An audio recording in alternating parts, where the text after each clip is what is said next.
from the city that never sleeps. 17 miles from Madison Square Garden, New York City. It's America at Night with Rich Valdés, America's favorite late-night talk program, featuring interesting guests from around the world and calls from across America. And now, here is your host, Rich Valdés.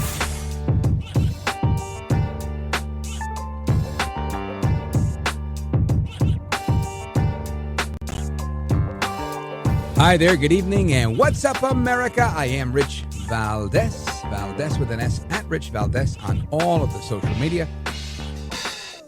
Happy to be here this evening with you. Our phone number, if you want to join us on our late night national town hall conversation, give me a call, 833-482-5337, 833-4-Valdés. So, Nancy Pelosi is out. She didn't get locked up. She didn't get fired. She didn't get impeached. She didn't get censured. She said she's not running at the end of her term. Okay. Take care. Good riddance, in my opinion. What else we got? President Trump adding a new country to the Abraham Accords, Kazakhstan. I dated a girl from Kazakhstan some years ago. Listen to this. Mr. President, I highly appreciate your unwavering support to advancing Kazakh-American multifaceted cooperation. As early as in your first term in the White House, our relations have been legally fixed as enhanced strategic partnership. The United States is the largest investor with over $100 billion in our economy as its perpetuum mobile. Our trade turnover has doubled in recent years and is approaching $5 billion. We cover almost 25% of America's domestic uranium demand. Kazakhstan has become a home country for 600 American companies. So I think that it's a very good figure, and during my visit alone, our businesses are concluding deals worth over $17 billion, paving the way for even greater B2B partnership. So my political will to seize all those unique opportunities, and this will is firm, is irrelevant. I will keep all important issues under my personal attention. I have no doubts that we have very bright future as it comes to our bilateral cooperation. Thank you, Mr. Thank you, Mr. President. Great job. Again, President Trump with the president of Kazakhstan announcing this partnership and the addition of Kazakhstan to the Abraham Accords. Now, again, big deal because the Abraham Accords are a peace treaty, as well as the economic deal that you just heard. And if we look at President Trump's track record, he goes to the Middle East, he starts scoring deals, UAE, Bahrain, Abu Dhabi, Qatar. Guess what? He shores up everything, then he goes and he bombs Iran, takes out their nuclear capabilities. So we already have our preeminent ally in the Middle East. I like to say our bodyguard down there. Israel, and of course in Europe we have NATO, and now he's building more alliances. Isn't that something in Eurasia, like Kazakhstan, and bringing peace with Armenia and Azerbaijan? Okay, so I see a trend here, right? I see a trend where Trump is again isolating or doing his best to isolate the Russians and the Chinese and the Iranians, the axis of evil. What they call the red-green axis, right? They have all these partnerships, or they threaten their neighbors, they coerce their neighbors, and now President Trump's making these deals. Again, very brilliant. Takes time to build this type of coalition, but I think he's doing an amazing job. Before too long, Russia won't have the same capability that it's had to go ahead and do what it's doing. And again, if we were doing this right from the beginning, we would have had a very fair deal with them. They likely would, even according to Putin, they would not have invaded Ukraine. And I think we'll eventually get there. We're going to get to that point where that's over too. And then we can ease some of this stuff. Say, all right, I'm going to let you eat. And everybody gets to do their thing. But right now it's a squeeze play. So I get it. Now, I want to ask a question. And this is truly a question of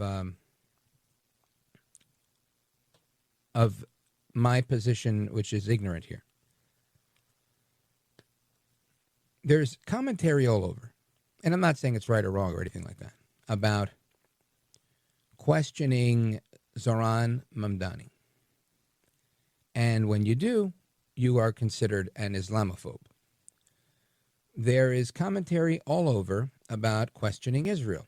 And if you do, you're considered a xenophobe or an anti-Semite. Speaking of xenophobes, there are people that criticize immigration policy because if you're against illegal immigration, they call you a xenophobe. And I live in this world where I don't think any of these things have exclusivity on any of them. I think you, in very many ways, you can criticize let's say a barbaric practice, right? If I say there are some radical Islamists that in the name of their religion, which I believe they are perverting, will go ahead and strap a bomb on themselves and become a suicide bomber, some would say that I'm being Islamophobic. But I think that is a fair critique of barbarism within this radical movement. I'm not criticizing Islam per se. I am criticizing Islamism, being an Islamist, right? This fascistic guerrilla type of thing that they have going on. Much the same way, if somebody were to tell me, will you criticize someone that goes and bombs an abortion clinic in the name of Jesus because they think that this is baby killing, as I do, and that this shouldn't happen? Yes, I do. I don't think we should be bombing abortion clinics. That's crazy, right? I mean, you fight it the way we have. It took 50 years. You overturn Roe versus Wade. Outstanding. Kudos to El Trumpito, by the way, and for his work with the judges. So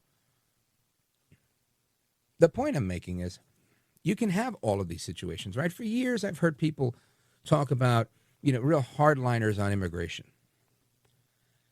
And the issue is legitimate, right? We do have a problem with unchecked immigration in our country and anybody else in any other country. If you don't have control over your immigration, you are about to have a series of problems. You can have public health problems. You can have all number of problems. So I'm not going to say you're a xenophobe if you criticize immigration policy, saying perhaps you don't like you don't like any of the current immigration policies. There's so many that are, CNN is blasting and whatnot, right? Oh, the masks, right? Gavin Newsom's having a cow over masks. I don't personally like the masks either. I want the cops to be safe. But I also know and, have been to a police academy, an abbreviated one. My brothers have served in both local and federal police. They were cops forever, and they've both been shot at, and they never wore masks. So, I mean, it is kind of part and parcel of the job. It's part of the danger that you bear. Now, I also realize a new part of this thing that we do is doxing people, which didn't exist, 20 years ago. It wasn't a thing. So I'm open to the nuance. But I also know that within some of these commentaries, whether it's the criticism of Islam or the Islamists, whether it is the criticism of illegal immigration, whether it is the criticism of the IDF or the Knesset, that there are people that are anti-Semites, that there are people that are xenophobes, that there are people that are Islamophobes, a word I don't normally use. It's not something I potentially, I don't even know how to use it, to be honest with you. I don't like any of the phobe words. But my point is, All of these things can exist in both scenarios. And to say that somebody is or isn't without weighing the context of what is being said and the spirit in which it's being said, I think is a fool's errand, because you're just fooling yourself.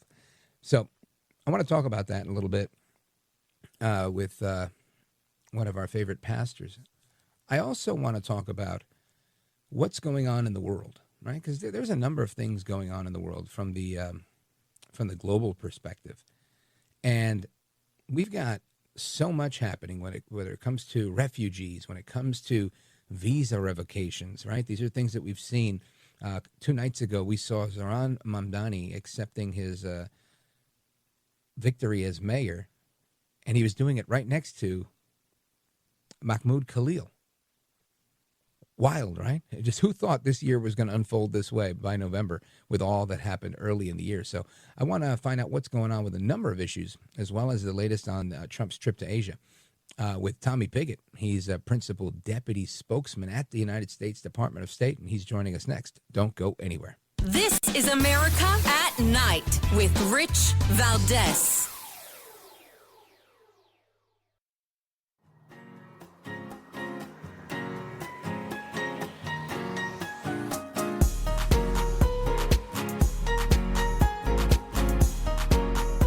Well, thank you, Rich, and thank you for everything. I know you very well, and I listen, but I have a lot of people that listen, and they love your show, and I appreciate it very much. America at Night with Rich Valdés. The Trump administration has slashed the U.S. refugee cap, and that's just to 7,500. That's actually the lowest since the program began back in 1980, and is prioritizing white South Africans. What is the significance of this shift, and basically, how does it fit into Trump's wider immigration agenda? Well, it's really significant. It's being described by many here in Washington and across America as one of the biggest U.S. reversals of commitments when it comes to refugee admissions to the United States. Now, Leanne, as you said, it's reducing that admission ceiling to 7,500. To give that in context, it's just 6% of the level that was set under the Biden administration. Now, this is part of President Trump's sort of wider restrictions when it comes to refugee policy. We know that officials here in Washington in the Trump administration, they're describing this as part of a broader effort to... Part of a broader effort to, and we don't get the next word because it was the middle of a sentence, but you get the flavor, criticism over the policies of saying, hey, look, we're not taking more people right now. I think that's fair, right? I mean, it's America takes in more immigrants than pretty much anybody. And I think we get to determine that. And I believe the American people voted, and we saw President Trump campaign on these things. Yet, of course, that's never enough. So I want to get some input on this from Tommy Pigott. Like I said, he's a State Department deputy spokesman, and he's with us now. Tommy Pigott, welcome. Hey, thanks for having me on. You bet. So talk to us about this. I think this is something that's that should have happened a long time ago, where we said, hey, we're going to cut this cap in half. There really isn't that much left to go around, in my opinion. Maybe I'm biased. Well, ultimately, I think it's important to look at what the cap was under Biden and the context of that. You had 125,000 in a single year. The price per refugee is about 14,000. So we're talking about tens of billions of dollars spent from the American taxpayer under Joe Biden. And in the context of that cap that was under the previous administration was the worst border crisis in U.S. history. So what we're talking about really under the previous administration was a system that was abused, and there's no other way to put it, abused to facilitate an era of mass migration. And this administration, this president, came into office with a clear promise that the era of mass migration would be over, and he has delivered on that promise. And so the context now, we've gone from the worst border crisis in U.S. history and an abuse of our immigration laws to immigration laws that make sense and the most secure border in U.S. history. So that's a clear promise made, promise kept, and an important part of really fulfilling that promise to end the era of mass migration, which has so many detrimental effects to the United States, the strain on local resources, but also across the world with so many countries being destabilized by this, the crime that follows often when you have mass migration. So many destabilizing effects that are being brought to an end by common sense policies.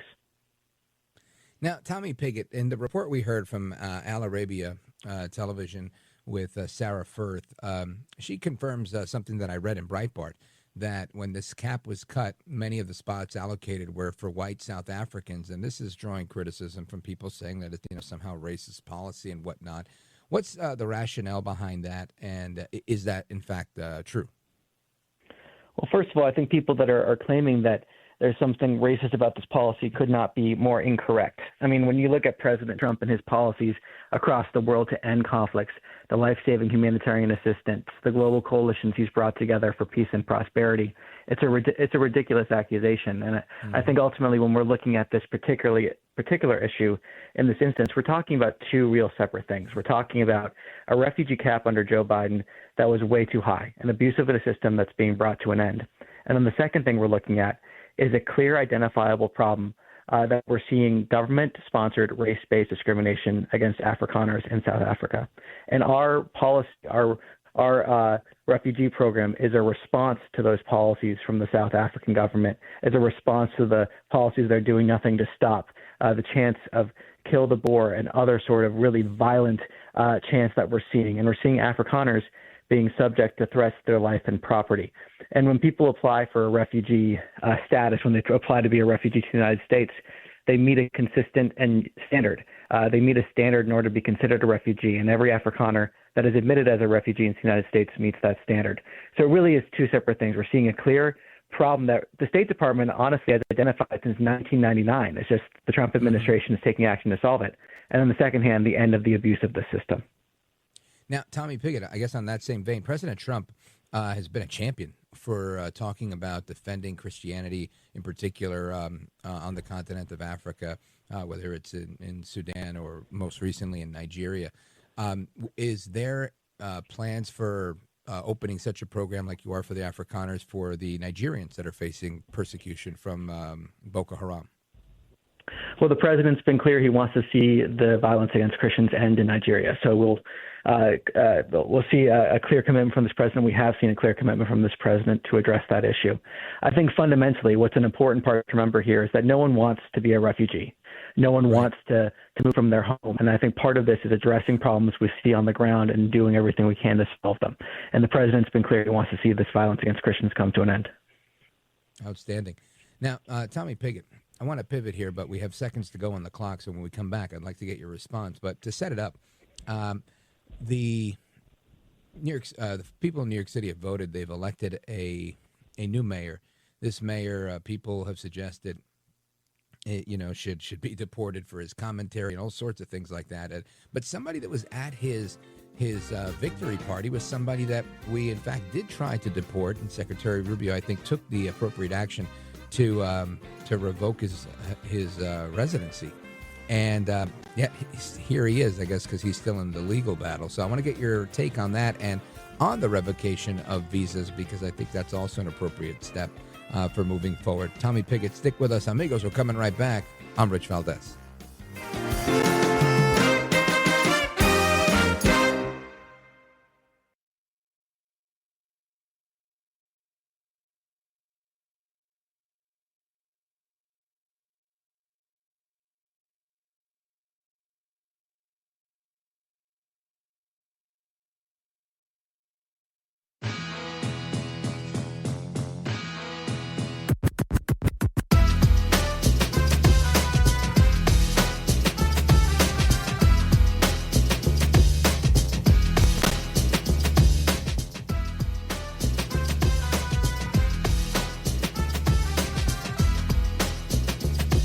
The best guests, the best guests, the best opinions. This is America at Night with Rich Valdés. All right, y'all, the Islamic Caliphate in New York starts now. That means we are all converting to Islam. I've already got one friend converted tonight. So the lines to begin conversion will begin tomorrow morning, bright and early, 8 a.m. There will be mosques being built on every single block. But in the meantime, start outside my door. I am happy to help you convert, happy to be there on your journey. If you'd rather do it with somebody else, totally understand. You have to be safe, you have to be comfortable. But I'm so glad to have you, my brothers. That is a social media influencer and supporter of Zoran Mamdani named Yas Muhammad, who made that statement. And it's taken a lot of people by storm. And speaking of Mamdani, we left off with our guest that the guest list was very interesting, to say the least, at least at his victory speech. And one of the guests was Mahmoud Khalil, who, was a big instigator, to say the least, in the campus uprisings that occurred earlier this year. So I want to get some feedback from Tommy Pigott on this, because Tommy Pigott, this was a hot button issue, and I think Secretary Rubio and President Trump were very, very clear and took the appropriate action. But the courts have stepped in and really slowed things down. I guess tell us the latest and tell us what else is happening with visa revocations. Well, we're guided by the fundamental principle that every visa decision is a national security decision, and that's a responsibility we take incredibly seriously at the State Department. As part of that is, of course, the adjudication of a visa when someone applies for that visa, determination whether or not they should be able to enter this country on a visa. But it's also a continuous vetting of someone that is already here on a visa. If they do something, if they break the law, if they do something that is in violation of their visa, or that if we had known about in advance that we would not have granted them that visa, if they break the conditions of their visa, if they support terrorism, undermine our national security, they may see that visa revoked. And we're taking action to really revoke, since this administration, 80,000 visas, people here on visas. Some of the most prominent reasons why include driving under the influence, theft, assault. We've seen some revocations of student visas as well. We're taking this incredibly seriously. We are very clear that entry into the United States for foreigners here on visas is a privilege. It's a privilege, and we're going to approach every visa decision as a national security decision. I'm sure you're getting a lot of pushback on that. What is the, or I should say, I would presume that, what's your take on the reception you're getting when you're talking about or actually issuing these visa revocations? Well, for a lot of people, I think it's common sense. I think a lot of Americans were actually surprised to learn that we weren't taking a lot of these efforts previously. I think a lot of Americans want us to view visa decisions as a national security decision. That is so important. And when we talk about securing the border, that's an essential part of it.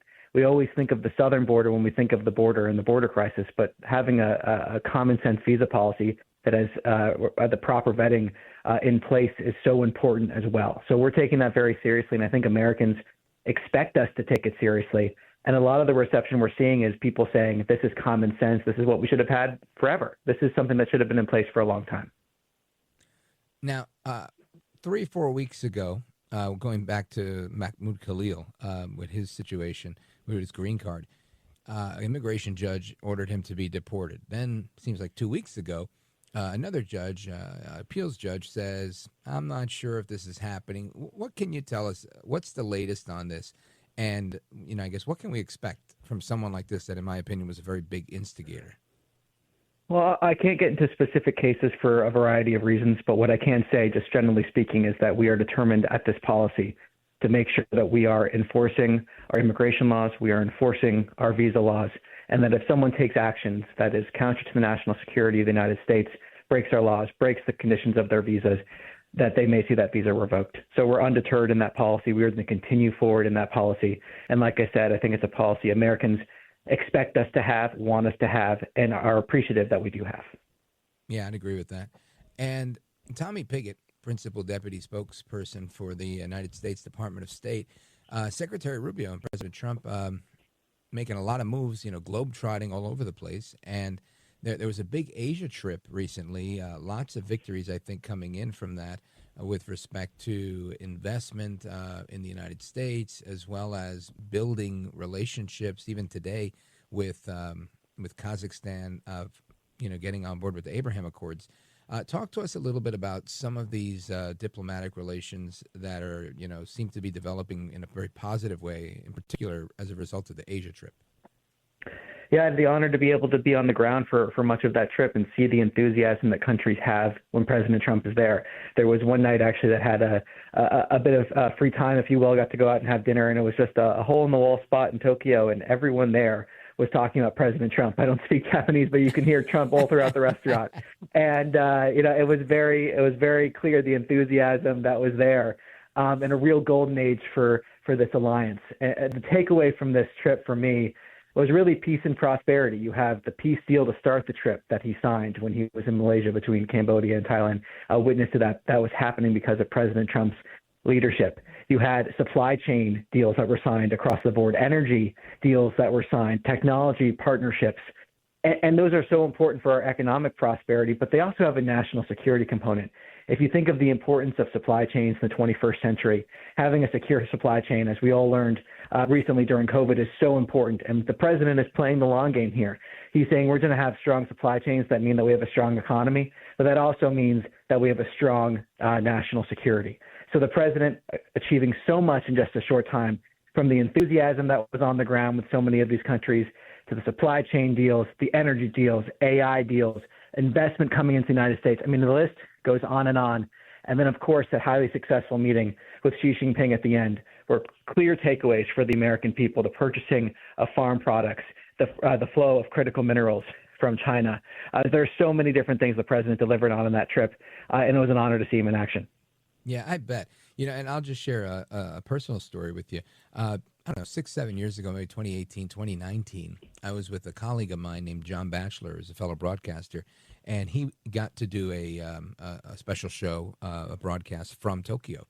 And he came back, and I said, "How was your trip?" And he says, "Everybody loves Trump. Everybody." And I was like, "How do you know?" And he was like, no, I mean, he said, he says, "I don't look like everybody there." People kept coming to me, asking me, "Are you an American?" And they would say, "Trump, Trump, Trump," lifting their fists in the air. He said people were just insanely enthusiastic about Trump. And I thought, that's fantastic, that America's finally back. And that was Trump 1.0. So it's good to hear that, you're seeing the same thing now in Trump 2.0.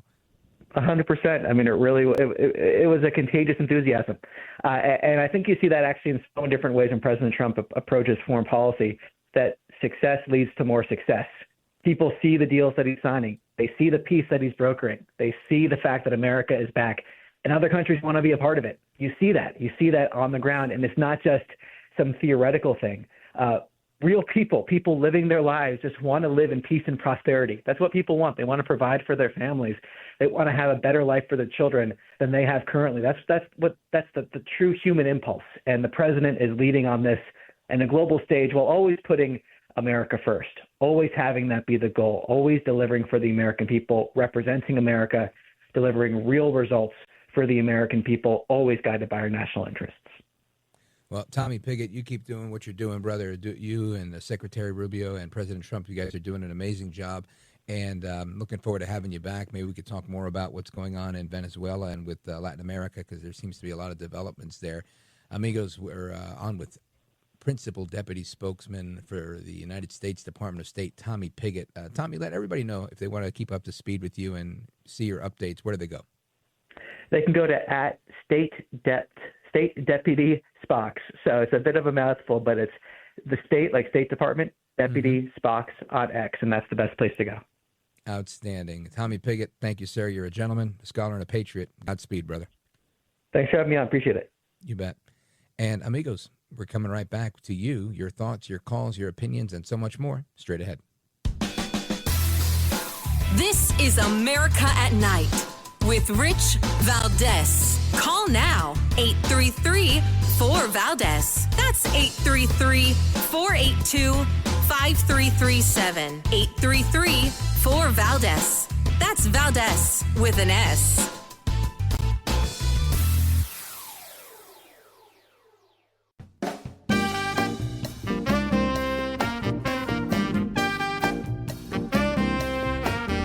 Thanks for what you do. You have so many people. You ask the questions that if the viewer had a microphone, they would ask that question, and you seem to always ask it right at the right time. So God bless you, my friend. America at Night with Rich Valdés.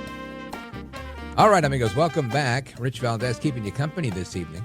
And we're talking about a number of things this evening. And I want to get to your thoughts, your phone calls, your opinions on a lot of the things we're talking about. One of the questions that I'd posited earlier was this line of demarcation, right?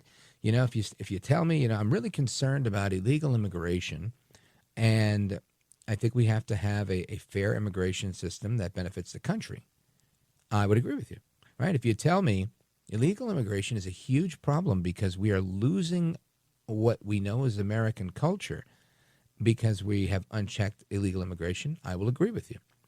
If you tell me illegal immigration is a problem because people speak in their language from another country and they're not letting go of their customs, and I just don't like immigrants because my family came here on the Mayflower and I've been here for, you know, X amount of generations, I'm going to say that's not really a critique of public policy. This is you not liking people because they're not like you. Right? So there are lines that get crossed when we're making critiques on things. You tell me you don't like the way Netanyahu does this or that, I say, hey, that's on you. You tell me you don't like the posture that the IDF takes, I say, hey, that's your opinion. You tell me that Israel is responsible, or, you know, the Jews are responsible for controlling the banks, controlling the media, controlling this, and all of these things.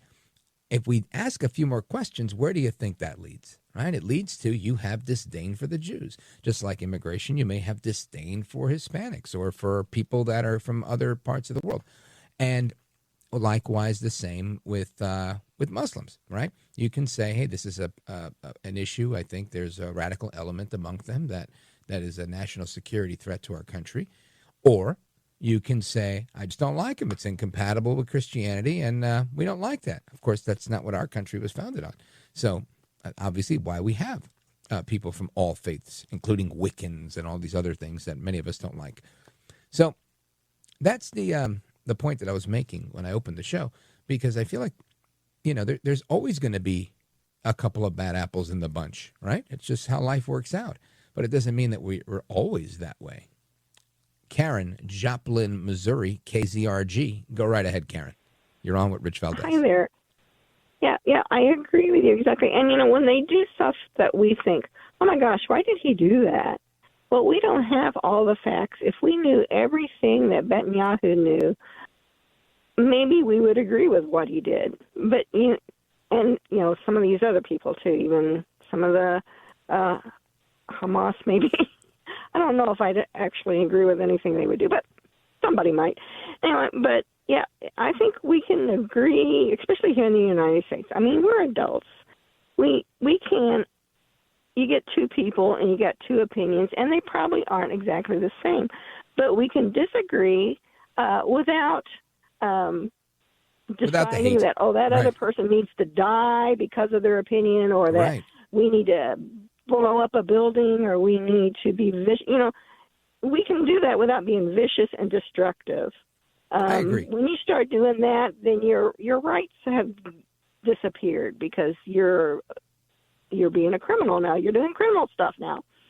Mm-hmm. And you know what's interesting, Karen, is that we have these rights that you're talking about because they're given to us from God, right? God is the source of our natural rights, and our Constitution protects us from the government to keep those rights. And I love that system. Right? I love the fact that, you know, my rights come from God, and that I don't have to qualify for these rights because they're inalienable. And that is, to me, the essence of whether you believe them or not. Right. Yeah, whether you agree or not, that is what it is. It doesn't matter whether I always say it's not what I believe, it's what's true. That's what that counts, you know, whether, no matter what you think the truth is. There was something else too. Well, there's a question I have, and then there was one thing too. You know, in the Constitution, one of the main jobs of the president is for the protection and security of the country, and it seems like people have forgotten that. But I mean, it's pretty clear. You know what I'll say to that? And again, this is not to be the devil's advocate, but I'm learning as I talk to people. It's not that they forget; it's that they just don't agree. They think, okay, sure, if we're attacked, then yeah, you do what you got to do. But otherwise, for example, somebody who's partial to Marxism will think that it's the government's job to make sure that you can afford your health insurance, that you have access to health care, that you have affordable housing, if you have a fair wage. All of these things are, in their opinion, have to be determined by the government, not by the market. And this is the fundamental disconnect that I think we have with Marxists. Yeah, is that they believe the government is like almighty. Mm-hmm. And that's obviously. I think they should read the Constitution whenever there's a new Congress. That's the first thing, is just read the Constitution. And then I've also got one question. Go ahead. You guys mentioned Nigeria, and I think that's great, that Trump has officially, proclaimed that they're having a genocide. But, I'm just dumb here. What does the UN or NATO do? I mean, are they supposed to protect countries like that? Yeah, well, NATO's a European Union thing. But the UN, you would think, would have something to say and should have, some committee or some organization that does that. But sadly, they have been very partial to people that have been antagonistic towards Christians and Jews. And that's kind of like their MO. So it doesn't surprise me that they're silent. But good question. I hope somebody's listening somewhere and tells Antonio Gutierrez and the rest of the people that are at the UN, hey, maybe it's time, you step up and you get involved. I'm glad President Trump took the posture that he took, but it shouldn't be solely on the shoulders of the United States if we have a UN. And if it is going to be solely on the shoulders of the United States, then maybe we shouldn't have a UN. Karen, thanks for your call. Shout out to Joplin, Missouri, KZRG in the building. Great station, great people. I'm coming right back. This is America at Night with Rich Valdés.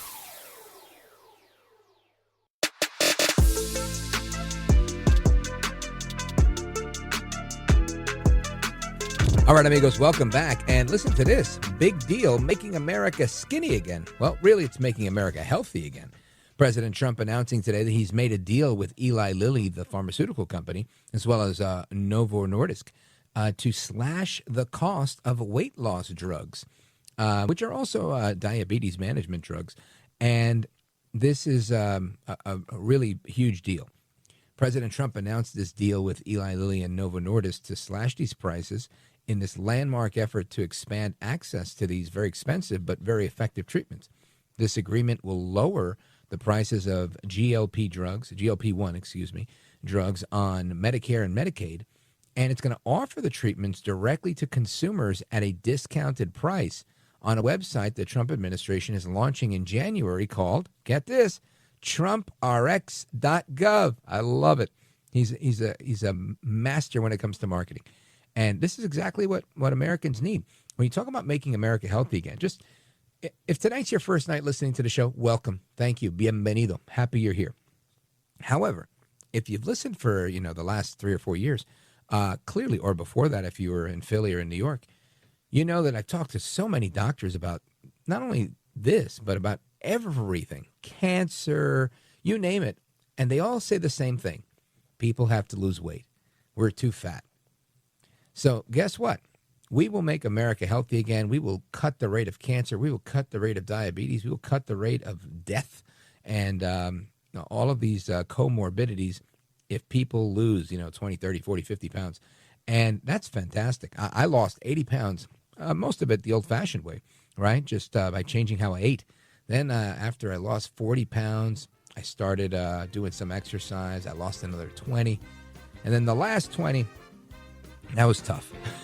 But and I keep gaining them back, so I don't really count them. But listen, I feel like $1 million, and I don't have arthritis in my knee anymore. So really, my knee just couldn't hold me up anymore. So anyway, amigos, we're going to continue the program straight ahead. Don't go anywhere. I'm Rich Valdés.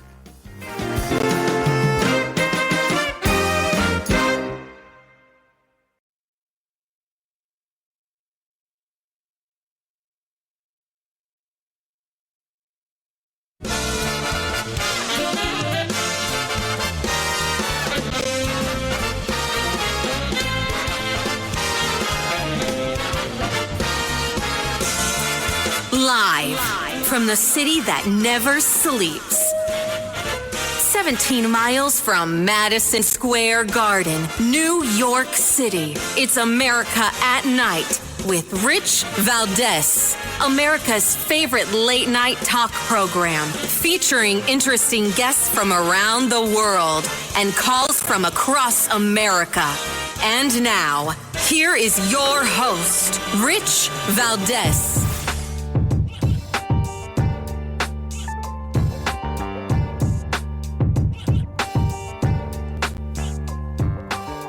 Hi there, good evening, and what's up, America? I am Rich Valdés, Valdés with an S, at Rich Valdés on all of the social media. Welcome to another hour of the program, 7 minutes past the top of the hour. It's a blessing to be here with you. If you want to join me on our late night national town hall conversation, give me a holler, 833-482-5337, 833-4-Valdés. And Tuesday night was a rough night for a lot of people. There's been a lot of opinions since Tuesday night. Many that I'm hearing say things like, these were blue states. We were expecting to lose. I happen to have lived in a blue state the entirety of my life. The entirety. I've never lived in a red state. And every time there's an election and there's a Republican on the ballot, I am expecting, hopeful, right? Hopeful, cautiously optimistic, however you want to put it. But I always want to see a Republican win. Now, I understand that there are times where certain people don't have a shot. I get that. But that wasn't the case in New Jersey, for sure, right? There were polls up until Election Day showing Ciattarelli in a neck-to-neck tie, 49-49, with Mikey Sherrill. So for anybody outside of New Jersey, at least, to say, oh, that comes to be expected, I mean, that's what we were expecting all along. Well, hey, please clue me. I want to be as smart as you guys, because the stuff I was looking at here locally, along with a bunch of other guys, we saw what we saw. And again, do I believe all the polls? No, clearly not. I get that, and I know what's what around here. But I can say I don't think that was the expectation, and I don't think we could say Jack Ciattarelli was a flawed candidate. That it was no. He lost twice before.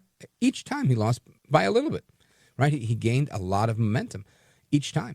So it made, this time was the time he didn't, right? The other two times he got really, really close. This time he did not. I don't know what was different this time, but because it wasn't like he was running against a seasoned veteran here in Mikey Sherrill. I mean, maybe she's a seasoned veteran in Congress, but by no means was she the incumbent governor like he ran against last time. So anyway, my point was, I say that to say it was a tough night. I woke up on Wednesday morning very demoralized. I really was. I was like, man, what the heck happened here? All I could think of was a conversation I had with my friend, my Cuban friend, that isn't the fan of El Trompito, and or Republicans generally, right? He hates my politics, but he fled communism on a jet ski with the clothes on his back, and he loves America, but he doesn't like conservatives. And it's always an interesting conversation with him. But I remember a couple of months ago, over the summertime, he told me, he said, listen to me and listen close. Not only are you going to lose the New York City mayor's election, you're going to lose New Jersey, you're going to lose Virginia. He said, if anything that happens between now and the midterms, you're going to lose. And he said, and trust me, in the midterms, you're going to lose again. And I said, listen, bro, I don't know what kind of crystal ball you got. And he goes on and on about, just look at the historical account and how things go in one direction and they go in the next direction. And it's an ebb and flow and a pendulum swing. And obviously this time around he was right, whether it was right because he saw it better than I did, or he was right because he just happened to get it right, like a broken clock. Either way, the point here isn't the right versus wrong. The point here was, I'm not the only person in these parts that thinks, damn, I think Winsome Sears was a good candidate. She could have been a little more enthusiastic. I agree with that. But I think she was a good candidate. Jack Ciattarelli, very enthusiastic, good candidate. New York City, the jury's out. I know that. I love Curtis. I'm a huge fan and a huge supporter, and I guess I get to know him a little bit better than many. So those that criticized his candidacy, I understand it, right? I mean, I remember when President Trump announced that he was running for president. Right away, they mocked him. They laughed at him. They thought, the left. They said, Donald Trump's not. Nancy Pelosi, who retired today, she said Donald Trump is not going to be president, right? The late night comedians, they all said, well, come on, Trump's not going to be president. They were so smug in their thinking. Why? Because in their minds, they'd made a caricature of Trump, right? His signature swooping hairstyle, his signature tone, right? His voice. Trump is a brand all of his own. The fact that he had made such a big impact in reality television with The Apprentice, the fact that he was really a mogul in the media, right? It almost overshadowed the vast success that he had in creating parts of the New York City skyline and being one of the more popular, more successful real estate developers in America, probably let alone the world.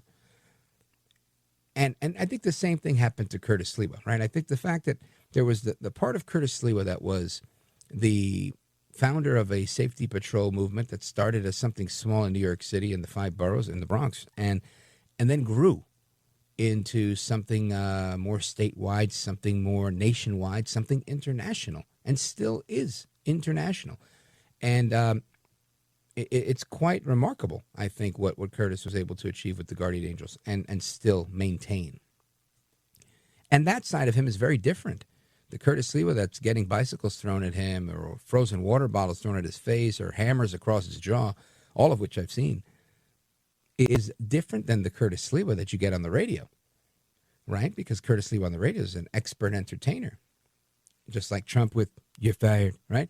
While it's very much him, he is a very entertaining guy. He's also a very talented guy, very intelligent guy. And that holds true for both of these men. So I think having the benefit of knowing Curtis, both as, I would say, the intellectual side of him, as well as the entertainer side of him, I can differentiate between the two, and I see both. But with, just like with Trump's signature hair, you've got Curtis and his signature red beret. And it's a source of commentary for many people, and including some that wouldn't take him seriously for it. That's fine if they do or they don't. Again, I have no issue with it, but many did. The story I'm telling is about people being upset about losing on Tuesday. These are confessions of a radio host, right? This is me. I was very upset. And then I felt a little bit better yesterday. I said, all right, you know what? We put my big boy pants on, take my lumps, keep moving, like we do every time we lose. However, today it hit me that I am who Jesus was talking about when he said, "O ye of little faith." I've put so much emphasis on trying to make a point, win a debate, see the culture improve, that I've taken my eye off the ball a little bit in realizing that, whether it's the Psalms or the Proverbs or the Gospels, they all talk about God being our refuge, our strength. That's the bottom line, right? It's ultimately God that's in control. There's things that we can guide and direct in our lives. There are things that we can't. And you fight, like President Trump calls on us to do, and I agree with that. You fight like hell. However, at some point you say, look, there's certain things I can't change, and you just got to deal with. And I think for me, I think I was a little bit jaded there. I was just like, let's just hit the gas harder. We're gonna go a little more. We're gonna go a little harder. And I guess that's all right. It's a part of living life and learning. But I think there's a lot of people that are forgetting that win, lose, or draw, right? Whomever is the president, whomever is the mayor, whomever is the governor, whomever wins the election, it doesn't change God, right? God was still God during the Obama years. God was still God during the FDR years. God was still God in the Bush years. God is still God right now. And I don't mean to get too preachy, but it was impactful for me, so I figured I would share it with you guys. Straight ahead, we're going to talk with Pastor Lucas Miles. He's scheduled to join with us in a little bit. And I want to get his take on all of this stuff with that's happening in the last few days, because, boy, there's definitely been a lot. Plus your calls, 833-482-5337, 833-4-VALDEZ. This is America at Night with Rich Valdés.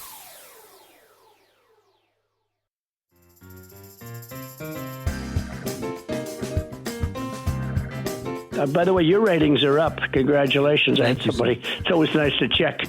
I like to see, even if they're friends, I like to see how are they doing. Are people listening, right? That's but right. You're doing great. America at Night with Rich Valdés. All right, y'all, the Islamic Caliphate in New York starts now. That means we are all converting to Islam. I've already got one friend converted tonight. So the lines to begin conversion will begin tomorrow morning, bright and early, 8 a.m. There will be mosques being built on every single block. But in the meantime, start outside my door. I am happy to help you convert, happy to be there on your journey. If you'd rather do it with somebody else, totally understand. You have to be safe, you have to be comfortable. But I'm so glad to have you, my brothers. That is Yas Muhammad, a woman that is a social media influencer that made those comments. And she says, yes, the caliphate has started in New York. And that's as a reaction to Zohran Mamdani's election as mayor. She's wearing a Zohran shirt. And, through her face, she looks somewhat tongue-in-cheek. But that is the comment, and that's making its way all around social media right now. And I want to talk about the larger picture here with, I guess, the larger impact of this election and what it says for people of many faiths. And I want to do that with Pastor Lucas Miles. He's Senior Director of Turning Point USA Faith. He's the author of Woke Jesus, The False Messiah, Destroying Christianity. Plus, he's got a brand new book called The Pagan Threat, Confronting America's Godless Uprising, with a foreword by Charlie Kirk. Just spent 3 weeks on the New York Times bestseller list. Pastor Lucas Miles, welcome back. Hey, thanks for having me. Good to be with you. You bet. Congrats on your success with the book.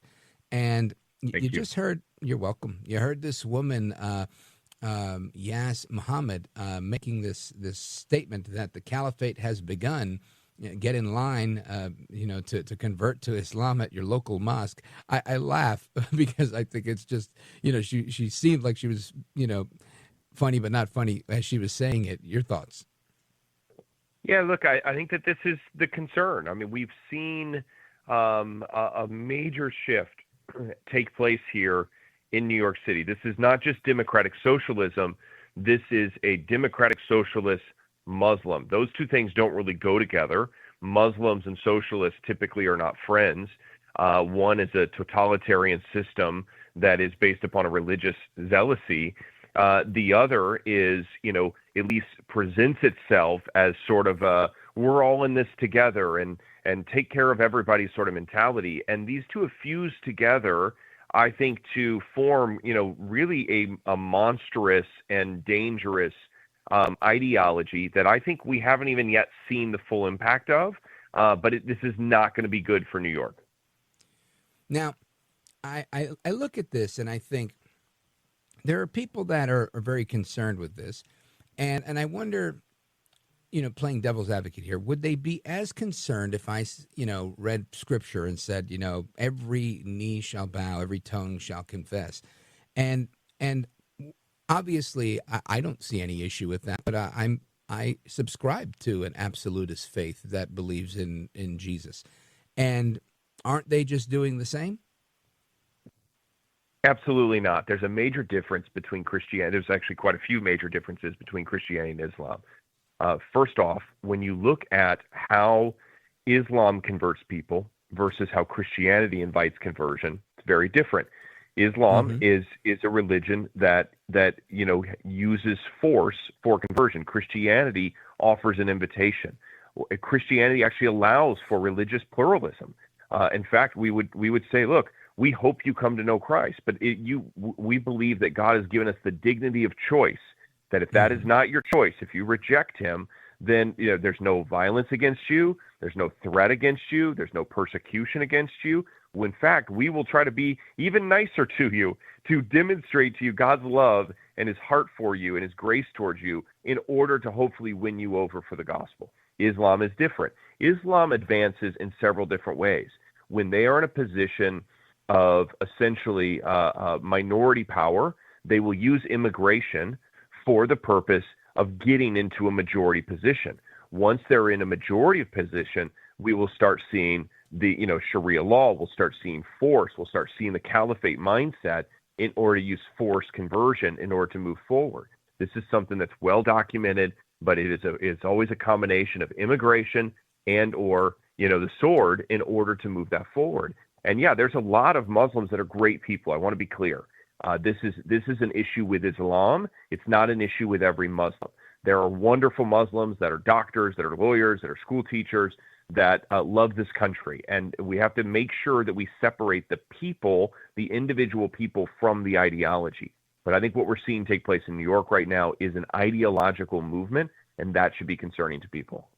Yeah, listen, I agree with that 100%. I think that, and I agree with what you said, and I'll add to that in saying that not only is there coercion and whatnot, but when there isn't, we see what we see in Nigeria. They will just, the radical element within Islam, the Islamists, will slaughter Christians or other faiths just for not converting. And, of course, that's a stark difference from Christianity as well. Yeah, I mean, when you have, if you take a Christian and put them into a Muslim nation, their life is instantly in danger. When you take a Muslim and put them in a Christian nation, they're not threatened. Their life is not in danger. Certainly, there are these rare extreme circumstances, but I think that what you will find with a truly Christian people, you could take a Muslim person and bring them into my church. People will greet them. They will be kind to them. They will be nice to them. They will welcome. They'll sit down and have dialogue. We'd invite debate and ideological discussion about faiths or about their experiences. You do this in the opposite way in a radical Muslim nation, and you put a Christian there, their life is in danger.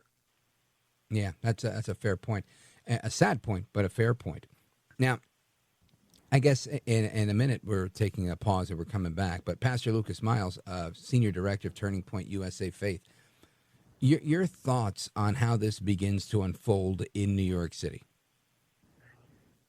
I think that, the only hope is that the system is exposed for as flawed as this sort of socialist push, becomes, and it just has the effects that socialism tends to have, which is complete failure. But what I will say is that this is the agenda. The agenda, I think, of the Marxists in the United States is not to succeed. They want to break the system. They want to demoralize the American people. They want to weaken the American state because that's how they get closer to this Marxist phoenix, rising from the ashes. Islam and Marxists want the same thing, and that is the destruction of what Islam would call the great Satan, America. Marxists want it too, but for a different reason. Now, at some point, if they're successful, they're both going to have to battle it out in the end. That's a great point. Let's pick up there when we come back. Amigos, we're coming back with Pastor Lucas Miles, Senior Director of Turning Point USA Faith. He's the author of The Pagan Threat, Confronting America's Godless Uprising, with a forward by Charlie Kirk. And make sure you get 2 copies of that, one for yourself, one to give away. We're coming right back with Pastor Lucas Miles and me, Rich Valdés. Don't go anywhere.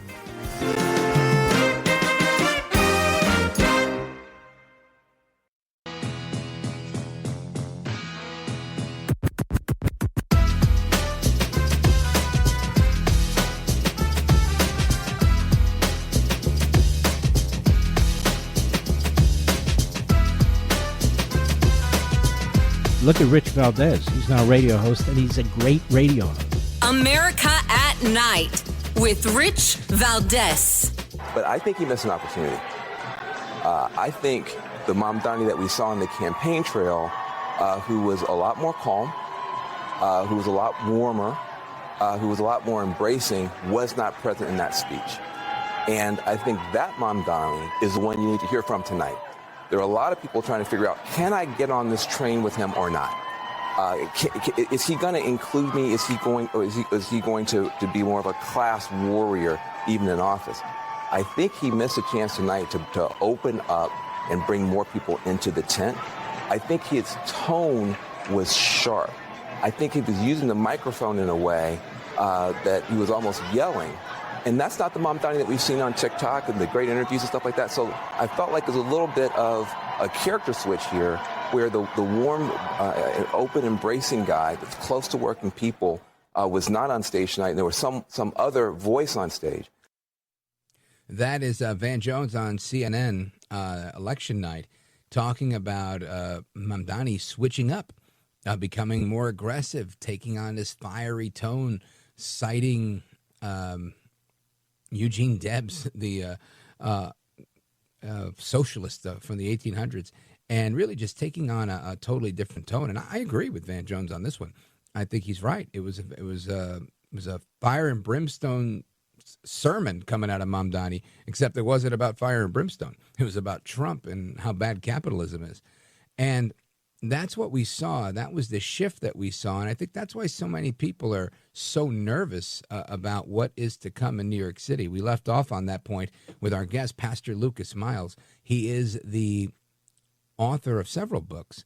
And this latest one, The Pagan Threat, just spent 3 weeks on the New York Times bestseller list, confronting America's godless uprising. Pastor Lucas Miles, I want to continue pulling on that thread. And then I have a follow-up for you. But you were saying your thoughts on how you think this unfolds with this new Mamdani administration and its impact really all across America.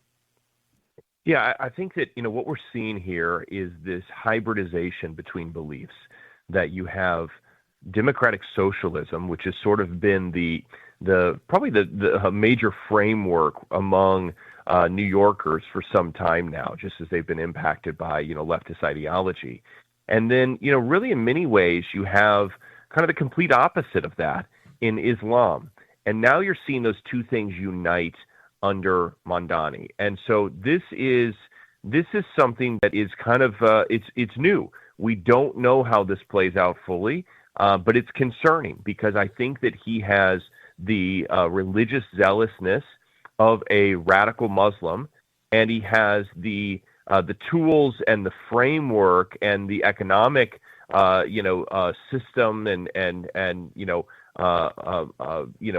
methods of that democratic socialist. And I think this can be very, very destructive. And his speech, it made it clear, if you don't think like me, if you don't act like me, if you don't believe in what we believe in, you're not really welcome here in New York. And I think that this should be a concern. And again, the Marxist ideology and the Muslim ideology are aligned here. They want to see the destruction of America. And I believe that in many ways, my expectation is to see him march out that playbook. I think this was the fear that a lot of people had. I think people have a fear of the unknown, a fear of failure in many ways. And I can tell you for me, right, speaking now this is me as your radio parishioner right now, speaking to you as my pastor. I was freaking out on Tuesday night, woke up Wednesday, felt demoralized, and felt a little bit better today. Read a little scripture and realized Christ remains on the throne, despite where Mamdani sits and which office, and despite who is in any particular government office. And I feel that that's a message I'm not preaching to myself enough. Do you agree? I think that's a great point. And I think that, this gives us an opportunity. One of the things we're really focused on right now at TPUSA Faith is equipping pastors, Christians, church leaders on how to evangelize and minister to Muslims. And again, just to restate what I stated earlier, there is a problem with Islam in terms of I think it is antithetical to the Western world. That doesn't mean that there's a problem with individual Muslims. There's a lot of great Muslims out there. We're talking about an ideology. It's a different thing. We have to separate the two. And so if we want to really be able to assimilate and reach out, to our Muslim neighbors, I believe that, you have to have those conversations. And, one of the things that we find, in the same way that many Christians are sort of biblically illiterate, many Muslims are actually illiterate when it comes to the Quran. And when you start looking at the Quran, you start reading it, it falls apart very quickly. And so, I think that we have to begin to be a lot more intentional and this is speaking again from a Christian vantage point, in evangelism to Muslims, whether that be in person or online, having conversations without hate, without fear, but being able to engage, build relationship, and talk about Christianity and talk about the Quran. The Quran says that the Bible and the Gospels should be trusted. And the Quran says that the Quran is, the words of the Quran are infallible. And so what that means is that the Quran is actually endorsing the Bible. But when you look at the Bible contradicts the Quran. And so either if the Bible is false, then that means that the Quran is false, because the Quran endorses the Bible and is supposed to be, infallible. But if the Quran is true and it says to trust the Bible, to trust the gospel, and we see in the gospel that Jesus is Lord and not just a prophet, then what we see is that Islam is also false. So either way, Islam is false. And so, there's these simple apologetics that we can utilize in conversation. Again, that's just a surface level to begin to, really minister to people that I think have been caught in the deception of Islam and help lead them towards the truth. Unless we start winning hearts and minds one at a time, I don't think that we're going to see the transformation and revival that we're looking for right now. Yeah, I agree with that. And I every now and again, I get fired up, and I try not to. I try to remain emotionally neutral just because I don't want to be a leftist ever in my life, and I feel like they're totally guided by emotion. And trying to stay focused on logic, I try to eliminate emotions. And every now and again I do. I freak out about this or that or whatever. and I realize, Jesus really wasn't an emotional guy. While he was very caring and very loving and that type of emotion, but he and he got angry when he saw sin and things like that. He wasn't. He was very factual, and he was very rabbi-like, which he was. And I think oftentimes that he approached everything in love. He approached everything in truth and in a very just way. And I guess that's the best way we can do it ourselves, is to kind of be guided by that. And what's your advice to everybody listening that, maybe like me, forgets to do things in the love of Jesus? So I think we have to kind of feel the tension in this. So, obviously as Christians, we have hope for the future. Hope is the anchor for the soul. We know that God is victorious, that God wins in the end, that there is a future redemption for all those who are in Christ.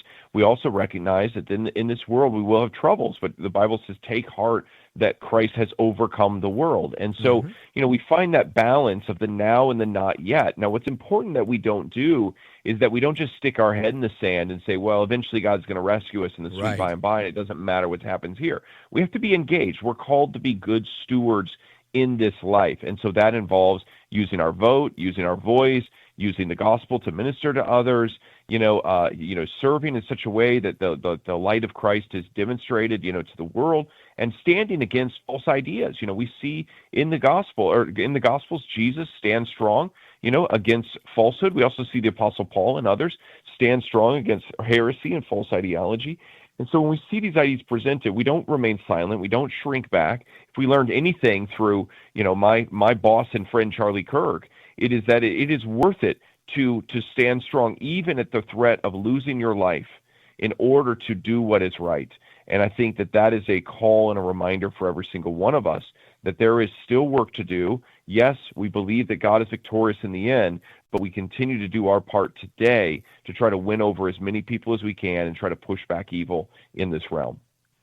Outstanding. I agree with that 100%. Pastor Lucas Miles, Senior Director of Turning Point USA Faith, author of The Pagan Threat, Confronting America's Godless Uprising. And we've had you on to talk about the book, but I really just love the subtitle, because there really is a godless uprising in America, and it has to be confronted. And not specifically what we're talking about now, but on so many different fronts. And I guess in a sentence or two, just give us your best advice or the best takeaway from the book on doing just that, confronting America's godless uprising. Yeah, first of all, we have to have engagement, and that engagement has to look like discipleship and evangelism. The average age of a pastor in America right now is 57 years old, and it means that many of the places that the younger generation are now congregating are more difficult for an older generation to be able to access. And so digital spaces and TikTok, lives and X, spaces and Discord channels, all of these things, we have to find ways to engage, to use technology, to use every means necessary to be able to reach this generation. I also think that Christians need to unite around primary doctrine. We have to circle the wagon about what it means to be Christian and to stop fighting over secondary issues. If we continue to fight over secondary issues, it weakens us and it makes us, less effective in being able to stand strong, united against, the real threats that are out there. And so I go through about a 7-step plan in the book for this on how do we combat this pagan threat. But very excited to get this in people's hands. And the foreword was written by Charlie Kirk. It's been well received so far, which I'm very thankful for. But ultimately, it's not just about getting the book out there. It's about really having a game plan for how do we respond to this kind of post-Christian society that we live in order to win it over for the sake of Christ. Amen.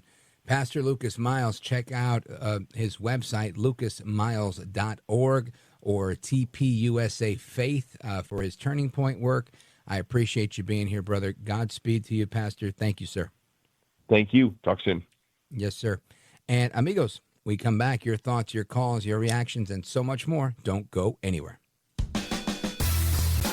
This is America at Night with Rich Valdés. Call now, 833-4-VALDEZ. That's 833-482-5337. 833-4-VALDEZ. That's Valdés with an S.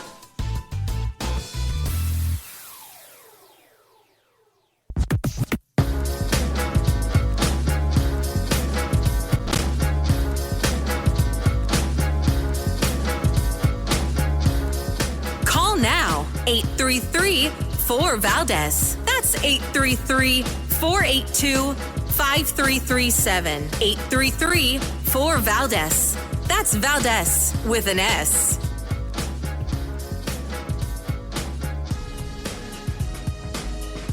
Kind of at the heartbeat of America. And you sit there in this radio studio and suddenly you hear voices. Mobile, Dallas, New York, Miami. And there's kind of a conglomeration of America all in one room. All right, amigos, welcome back. We're going to the phone calls, your reactions to everything. I am Rich Valdés. 833-4-VALDEZ is the phone number. And let's see, where do we start? I think we're going to start in Alexandria, Virginia on WMAL and check in with Alan. Alan, go right ahead, sir. Thank you, Rich. I agree with Pastor Lucas that the young generation needs to be reached. I'm very gregarious. I'm in Alexandria, and I talk to, for instance, there's a Catholic school right down the road from me. I talk to the kids a lot. And as I understand it, they turned out the young woman 18 to maybe 25 vote. And you're dealing with people that are really swayed by charismatic people and actors like the new mayor of New York. Yeah. Well, I mean, and it was a lot more than that, though. I mean, you're talking about he picked up a lot of black votes, a lot of Hispanic votes, a lot of Asians, as well as the Muslims. Whatever number of Muslims was, 9 out of 10 Muslims voted for him, and really picked up on large sections of Brooklyn as well as Queens. So I think all of it contributed. I mean, there's a reason why, if the numbers are accurate that I've seen, 50.5%, which is a win by any standard, let alone a win when you're running against 3 other people, one of which had already dropped out, right? Adams ended up getting a handful of votes, Sliwa's votes. If you put all of them together, he beat all 3 of them. 80% of that demographic, something like that. So it was a large percentage of these easily swooning young ladies that were persuaded by his just charismatic acting abilities. That's what I heard today on the radio. Yeah, I don't know that that's accurate, though. I can tell you, I mean, there was a large number of men. I don't think it was 80% women at all. It's probably coming down half and half. I think that there's that might have been the case in Virginia. I don't think that was the case in New York from the numbers I've seen. But either way, I think ultimately it boils down to we as conservatives, at least my view on this, I try to look at, what fault do I have? What role can I play? And I think ultimately he did a very effective job at getting people to buy into what he's selling. I need to be as effective or better. And that's just not me. That's, I guess, all of us in our movement. Alan in Alexandria, Virginia, thank you for your call. WMAL in the building. Let's see, where do we want to go? I left off on this yesterday. Didn't get a chance. We're going to get to it today. Frank, Evergreen, Montana, KOFI. Go right ahead. Hey, Rich. Yeah, now I wanted to talk about the meaning of the word meaning. Apparently, in the late 1300s, it had to be invented. Prior to that, even in the Bible, there was no evidence of the word meaning anywhere in the text. It had to be rewritten into the Bible by King James.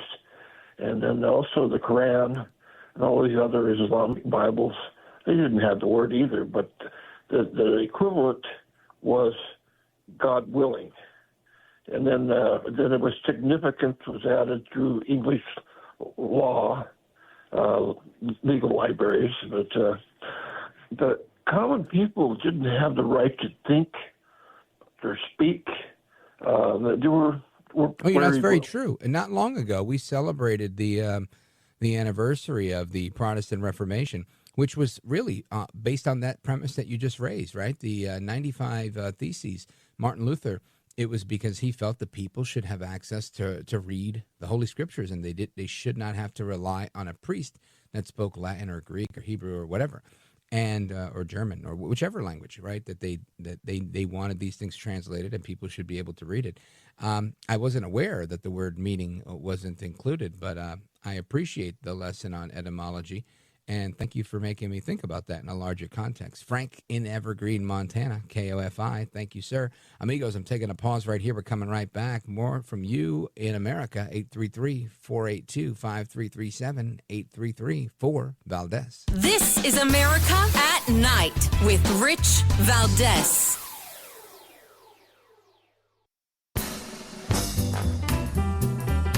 All right, amigos, welcome back. We continue with your thoughts, calls, and reactions. Let's go to Nokesville, Virginia. Check in with John, listening on WMAL. John, you're on with Rich Valdés. Go right ahead. Hi, I'm going to try to make this quick because it's kind of complex. I have read the Quran twice, and I've also read the Hadith, which was written by Aisha, the youngest of, I think, 6 or 7 wives of Muhammad. And I've also read commentaries. I've read, different histories. What did you glean Islam. from that? Well, I learned that Muhammad Muhammad's notion of judgment, heaven and hell, and God, our Father, is that upon your death, it's not just a matter of have you lived a righteous, holy life, then you go to heaven. When a person faces judgment in Islam, it's like the scales of justice could go either way. You don't know. It's like capricious. Even Muhammad said, I may not go to heaven. Even though he believed he was the great prophet, he didn't know if he was going to go to heaven because his notion is that God would just capriciously make a decision at your death, not necessarily parallel as we would see with righteousness and justice and holiness versus evil. But what you do know that you will go to heaven in the Quran is if you do die in the process of jihad, which is the holy struggle. And the holy struggle Understood. is to... John in Nokesville, Virginia, thank you so much for your call. WMAL in the building. Amigos, we continue with your thoughts, calls, and reactions and so much more straight ahead. And again, if you miss any portion or any one of the interviews that we do on the air, you can always check it out at richvaldés.com. The show streams live from there, by the way. And that's richvaldés.com. All right, folks, we're coming right back. Don't go anywhere. I'm Rich Valdés.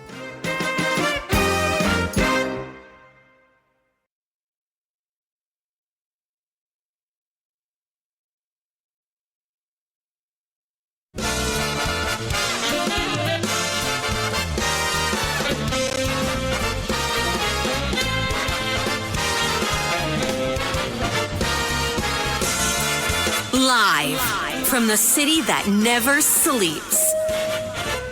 17 miles from Madison Square Garden, New York City. It's America at Night with Rich Valdés, America's favorite late night talk program, featuring interesting guests from around the world and calls from across America.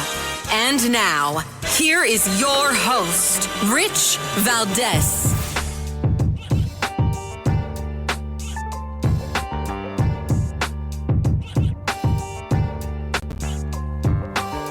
Hi there, good evening, and what's up, America? I am Rich Valdés, Valdés with an S, at Rich Valdés on all of the social media. Welcome to another hour of our program. We're live and national. It is 7 minutes past top of the hour. It is Thursday night. Thrilled, excited, blessed to be here with you. 833-4825-337, 8334-Valdés is the number if you want to get in on our late night national town hall conversation. I encourage you to do it. And we're talking about a number of things tonight. We're talking about what's going on with the State Department with respect to the Asia trip. That was a couple of last week. And the news today that we've added, what country was it? I'm drawing about Kazakhstan. Kazakhstan added to the list of countries that are now part of the Abraham Accords, not to mention a couple of trade deals being made there by El Trompito himself, Donaldus Magnus, the 45th president of these United States. He's now the 47th, by the way. And kudos to him on getting that done. As well as the big news, the other big news of the day. And we're going to get into all of it this evening. We've talked about the fallout, right? There is the reaction to Mamdani. He says he intends to prove there is no problem too large for the government to solve. Okay. That's exactly the problem, right? I mean, that's exactly what Karl Marx believed. And this is where the fear comes from, right? This is where people, I should say the concern. I think people are concerned with that type of thinking. And it makes sense to me that they're concerned with that type of thinking. I'd be concerned too. You know, I mean, luckily I live 4 miles away on the other side of the river, so I have to deal with a different crazy than Mamdani, but not too far off.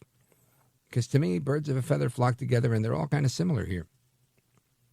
Real interesting to see what's unfolding here.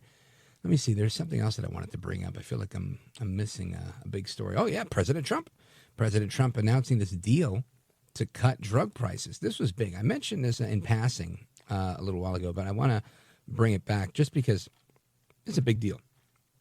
There's three main parts here, right? The president made this announcement. He struck a deal with Eli Lilly that produces Zepbound and Mounjaro and Novo Nordisk to cut the prices of some of their obesity drugs that manage diabetes as well, including pills that they're going to be launching that do the same thing.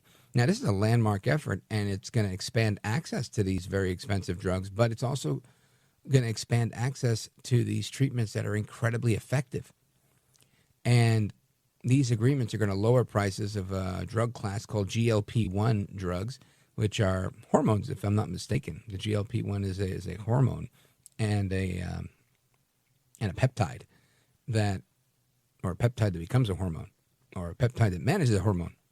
I skipped that day in chemistry. But either way, if you're on Medicare or Medicaid and you get these things, you're now going to be able to get it at a treatment, these treatments at a discount. And if you're not on Medicare or Medicaid, you can get these treatments through a new website that El Trompito is launching in January called TrumpRx.gov. Direct deal straight through the government where people are going to get a discount on this stuff.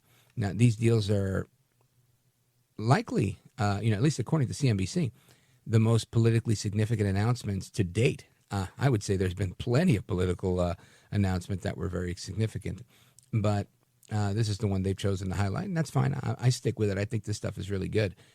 And yeah, the costs are high, and this is part of something he did a long time ago, at least earlier this year, where he said we are only going to pay the lowest price that these things sell for abroad. And I think that's great. So kudos to El Trompito on this big deal with scoring the discount here. Check this out. Starting doses are going to be, they're going to have a copay of $50 a month for all of the injectable and oral GLP-1 drugs that include diabetes and obesity treatment. Obesity treatment. Starting doses of pills from Eli Lilly are going to come at $149 a month for everyone getting them through Medicare, Medicaid, or Trump RX. So look at that. The injections are going to be cheaper. And I would argue that you don't have to put them in your mouth and go through your liver and all. I mean, they still go through your liver, but you don't have to like digest that stuff. So good for them. I think this is all good news. Let me see here. Starting doses of existing injections like Wegovy or Eli Lilly's Zepbound will be $350 a month on Trump RX, but will trend down to $245 a month over a 2-year period, according to another senior administration official, and that's without insurance. So straight buying it. Right now, that stuff is over $1,000. And again, that's according to, let me see here, the Oval Office. Trump himself saying it's over $1,000 a month. In some cases, more than that. That ends starting today. So again, kudos to El Trumpito for this announcement. I think this is a big deal. And I'm sorry, I got caught off guard. I'm looking at this article. I don't know if you heard, somebody passed out in the Oval Office while they were doing announcements, like doing a press conference. And the picture that CNBC decided to put in this article is a picture of 5 people rushing to the aid of the guy that fell down. And I saw this happen on video. President Trump turned around. He kind of leaned down, looked at the guy to see if he's okay. The Secret Service people kind of rushed in, and they started providing aid. Some of the other people that were there kind of did the same as Trump. They kind of leaned over. And then, he kind of backed up to let them do what they got to do. And they took a picture of him at the moment he backed up. And for whatever reason, that's the picture that they put in here. I tell you, the bias in the media is just really, it's uncanny. The article isn't very biased, but surely the picture is. And it may be a separate editor that, puts the articles in the, it might even be an intern. You never know. They might say, hey, here's the article. The editor approved it. Let's get some photos in there and get it up on the website. And, lo and behold, maybe some young Zoran Mamdani fan decided to choose this picture, and catching him with a facial expression that looks just kind of like, apathetic in a moment where everybody's rendering care. It clearly is a snapshot in a moment of occurrences. The guy literally has his feet up in the air. And, again, just completely unfair. But what are you going to do? That's the price you pay when you are El Trumpito, leader of the free world, and we have an unfair media. Or like he says, there they are right back there, the fake news. Look at them right there. And he isn't lying. All right. Anyway, there was something else I wanted to get into. They caught one of the Hamas bad guys targeting Jewish attacks in Europe. He's been arrested. The guy that threw the sandwich, listen to this. The guy that threw the sandwich, a Department of Justice employee that threw the sandwich, got locked up. They chased him. They caught him. They locked him up. Then they let him go. Today, he was acquitted by a jury for throwing a sandwich at a Border Patrol agent. Imagine that. All right? Really, imagine that. You can now throw sandwiches. There's precedent, legal precedent, that you can throw sandwiches and not get in trouble. I mean, why the court would do this? Again, I understand you may not like the president. You may hate ICE. Maybe you love AOC and you want to abolish ICE. But, I mean, at some point, don't you have some semblance of respect for yourself, for your career, where you say, what's going on? Now, this was a jury that did this, but even the jury as well. I mean, this is something where they should never have gone lenient on this, both from the level of the courts to these crazies that said that this is not wrong. I mean, come on. I don't know what the charge was, but I would imagine it was some sort of assault. How do you throw anything, right? If you throw anything at somebody, you should get in trouble, let alone law enforcement. But I tell you, this is the world we live in. It's like a post-moral society, right? There's no more morals. There's no more truth. There's no more absolute right and wrong. Everything seems to be very questionable. It's like just moral relativism abounds. Anyway, I want to get into a bunch of things. Speaking of moral relativism, There's a mom that lives in Rhode Island, and she wanted to find out something about a school curriculum. So she files a Freedom of Information request, and they tell her, you know what? It's going to be $117,000 in order for you to access this public school curriculum. Say what? That doesn't kind of add up. Seems a little punitive to me. Well, we're going to learn about that straight ahead when we come back with our guest. Don't go anywhere. This is America at Night with Rich Valdés.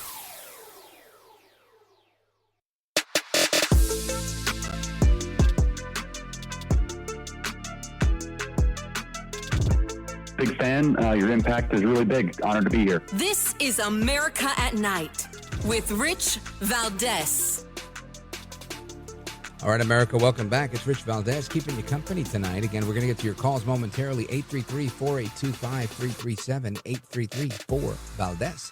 But first, I want to lock in on this story because this is an interesting story.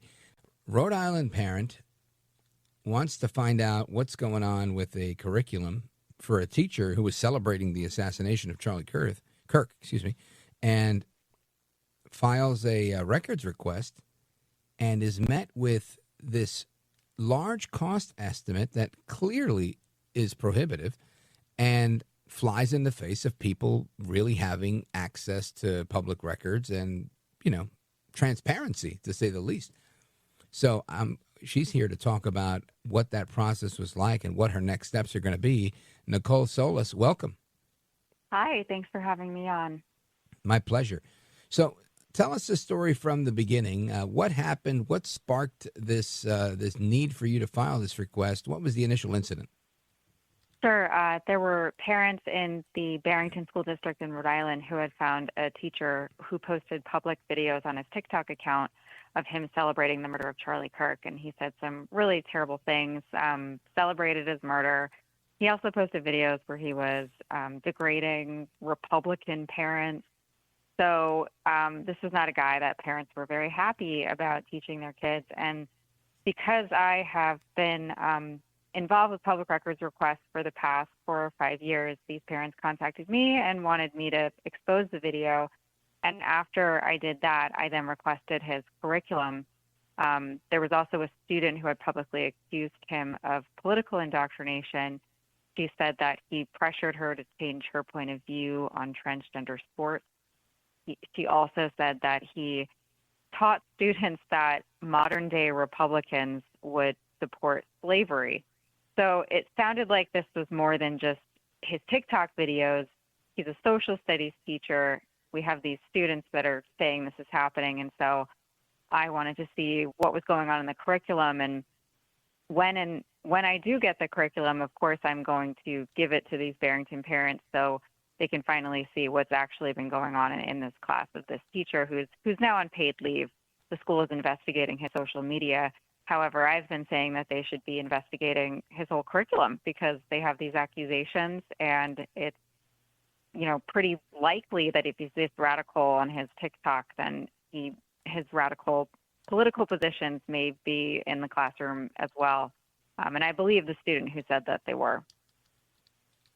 So now, Nicole, tell me about the next step here. So you hear about this stuff. You're trying to find out what this teacher. You know what he said. You want to find out more about what he's teaching, and all of a sudden you're met with seemingly like a world of blockades. It seems. Yeah, I mean, it's outrageous. So the school district said that it would cost $117,000 to get this curriculum of one social studies teacher. It's obviously a stonewalling tactic. I have requested curriculum from my own school district, lots of other school districts, colleges and universities. They give it to you for free. In Rhode Island, you don't have to charge money for any public records. Any public agency can just give you anything for free. And if it's readily available, they are required to just hand it over. In this case, I think it's pretty obvious that the school district has something to hide when they're making it this expensive. They're arguing that, we have to check 3 different management systems. Apparently, I guess they're disorganized. They're also saying that because this teacher's on paid leave, he's unavailable to get his own curriculum, which raises another question for me of, well, is that really a permissible excuse under public records law here to say, well, now we have to charge you $100,000 to get it? My next step is with I have a pro bono attorney. His name is Jim McGlone, and he's with the Attorney Freedom Network of the Goldwater Institute. The Goldwater Institute represents me on a few other cases that I have. Our next step is to say to the school district, you have to lower this drastically or we're going to sue you. The school district came back and said, well, we can give you some of the materials for a discounted price. It's not everything I asked for. It's still outrageous. They want $5,500 for some of the curriculum. It should be free. So since we got that response. It's not like you're buying it so you could teach it in your own school. You just want to see it. Right, exactly. And it's already paid for, right? This is the work that a public school teacher has done. The kids, they've been using these materials since he's been teaching. So And your lawyer hasn't been able to get this pretty quickly? Well, it's been going fast. I mean, considering in the way the legal world works, I think we got the response maybe last week at some point, a few days ago. So we're just strategizing how we want to respond because it still doesn't explain all of the other problems with their response, which is the school is saying that they have to give a legal review to curriculum as if there could be something private in it, which is impossible if it's curriculum materials that you've given kids. They're saying that they need 3 minutes per page to look at every piece of curriculum. But my attorney was saying, well, that's assuming every single piece of the curriculum is unique, right? This is one social studies teacher. He may have taught a lot of classes, but he probably uses similar materials for each class, if not the same one. So it doesn't answer all the questions as to why they think they need to be combing over this material as if it's like some FERPA or confidential information, which they did not claim. I also requested emails of this teacher containing the word Trump, and they came back and said that they have 789 emails over the course of like a 2-week work period, maybe 3 weeks. I don't know why you have 789 emails talking about Trump. I mean, when is there time to teach? We should just be doing class instruction and not be having inappropriate political emails on our public school account. So I'm going to be getting those emails soon because I raised money to get that portion for $389, but still absurd that I have to get donations for public information about public education. Now, if people want to help you with donations or help you with this fight that you're in, how do they help you? Where do they go? Well, you know what? I would like to direct people to the Goldwater Institute because they are they're pro bono attorneys helping out parents like me. I raise money on my own when I want to get my own information, but here I think what's their website? I think it's goldwaterinstitute.org, but if you Google it, their website will come up. Outstanding. Folks, we're on with a very concerned parent, Nicole Solas. She's doing the right thing. Make sure you check out the Goldwater Institute. Nicole Solas, thank you for being here. Godspeed to you. Keep up the good work, and we'll check in again soon with an update, hopefully a big win. And amigos, your thoughts, calls, and reactions are coming up straight ahead. Don't go anywhere. I'm Rich Valdés.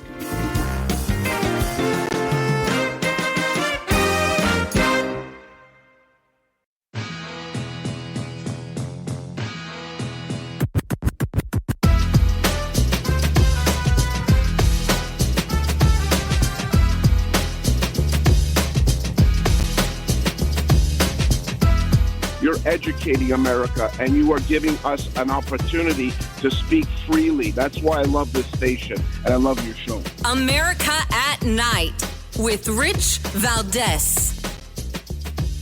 All right, amigos, welcome back. I want to get your thoughts, your calls, your reactions on everything going on in America at night. And just imagine that, right? You want to find out what's going on in a public school, and you're given this runaround. I can tell you, I sit on a school board, and it's, every single school board meeting is open to the parents. Parents are under at least the law in New Jersey. You're able to sit in on a class if, as long as you request it. I can't imagine, how somebody would ask for something and they'd be met with $117,000 for you to take a look at what the curriculum looks like. That is just, beyond crazy to me. Now, what do they have to hide is my thinking, right? What do they have to hide?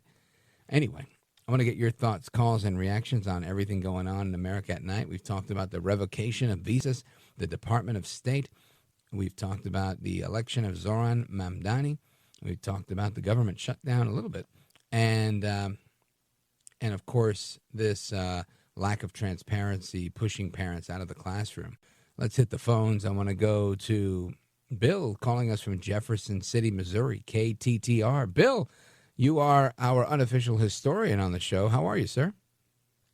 Well, great. We're celebrating the 50th anniversary of the ending of the Vietnam War this evening, a little bit before Veterans Day. And we just had a great time with flags flying. And I just thought it was good news. We talked about old times. There were some people in there that were over 100 years old whose fathers had died in World War II and this, that, and the other thing. And I just thought, with all the bad news in the world, I thought it was just worthwhile giving you a call again. Like an old radio announcer used to say, there's good news tonight. And I just thought it was well worth talking to you. How have you been? I've been wonderful, Bill. It's always good to hear from you. How are things in your neck of the woods? We didn't mention any bad news, and we talked about old airplanes and F-4s and wild weasels, and it was just a great event. And we got home by the light of this huge silver moon that's out tonight. I saw it earlier. And it's been a long time since I've seen the moon that close and that big. Yep, it's a big, and it's what the people call the beaver moon, the Native Americans, because the beavers were really busy at this time of year because they were getting ready for winter. So anyway, thanks for letting me talk to you this night, and it's good to hear your voice again. Thank you. Thank you, Bill. Likewise, God bless you. And same here. Good to hear your voice. Good to learn a thing or two. I always appreciate your commentary. Thanks for bringing us up to speed. Now I know where busy as a beaver comes from. I didn't know that before. Bill in Jefferson City, Missouri, KTTR. We continue. Where do we go? We go to our buddy Paul. Paul is calling us from Boise, Idaho. He's streaming the show tonight, richvaldés.com. Paul, go right ahead, sir. I'll tell in on that what that gentleman was just talking about, and they do the World War II warbirds fly. They touch down on the field right next to where I'm working at. You can see them, and man, can you hear them? The beavers? They've got engines in them that. Are you talking about beavers? Yeah. No, I was talking about the gentleman that was just talking. It was before he was talking about the beavers. He was talking about the warbirds. Oh yeah, of course. Yeah, and it's a blast to watch them and to listen to them, because they make such a noise compared to what you would hear on the same runway, not on the 11th of November, which right? is Armistice coming up. Day. Yeah, Armistice Day. Yeah, they call it Veterans Day now. They changed it, and some things are better just left alone. But well, I think it's too late for that. I think they've claimed the name, but I hear what you're saying, brother. Sometimes let sleeping dogs lie. I believe in that philosophy.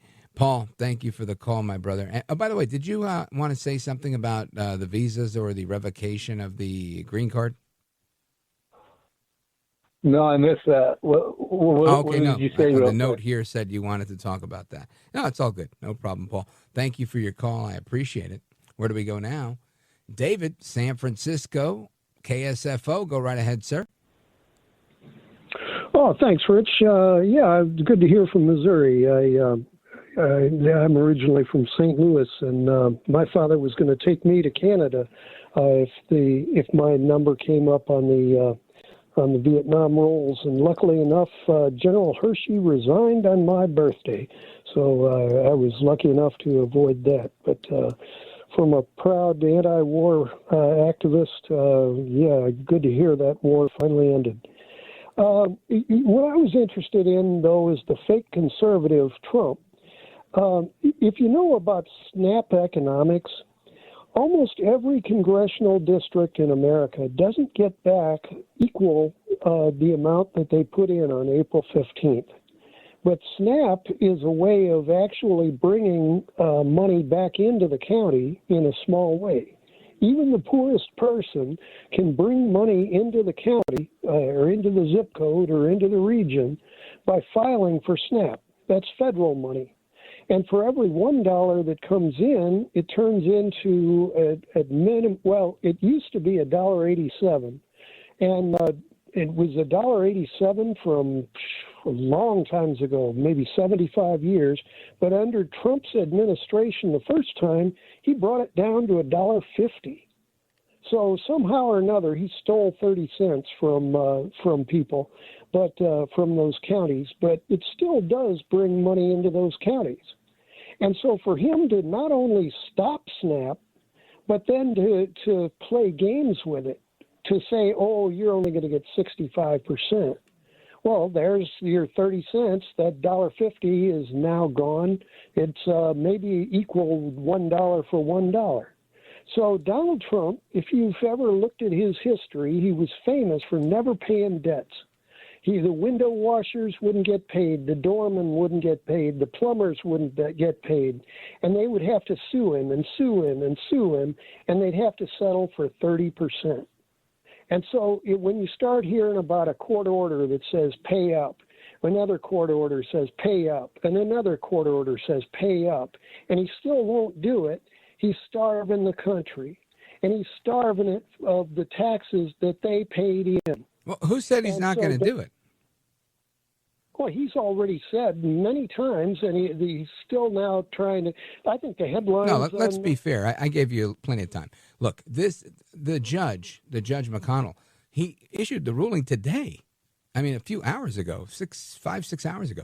So I don't think it's fair to say that Trump's not going to do it. This is the response of a lawsuit, and again.